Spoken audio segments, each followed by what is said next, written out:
नमस्कार मंडळी. मी प्रकाश कचरे रामबाण उपचारमध्ये तुमचं स्वागत करते.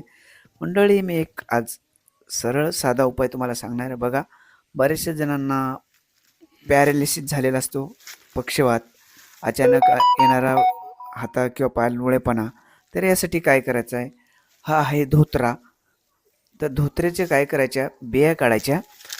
बिया काढून जर त्याचं तेल काढलं किंवा जर तसं नाही जमलं तर मग तुम्ही बिया ठेचून घ्यायचा, त्याचं जे अर्क काढाल आणि त्याने जर मालिश केली तर पॅरालिसिसमध्ये खूपच उपयोगी होते. किंवा जर तुमचे सांधे दुखत आहेत आणि जर तुम्हाला खूप वेदना होतात तर याच्या जर पानं जरी ठेचून जरी लावलंय किंवा आणले पानं जरी त्या जागेवर तरी खूप फरक पडतो. एवढं आयुर्वेदिक आणि रामबाण उपाय आहे. तर तुम्ही असं करू शकता. जर माझी माहिती आवडली असेल तर माझे चॅनल लाईक करा, नवीन असेल तर सबस्क्राईब करा आणि इतरांनी शेअर करा.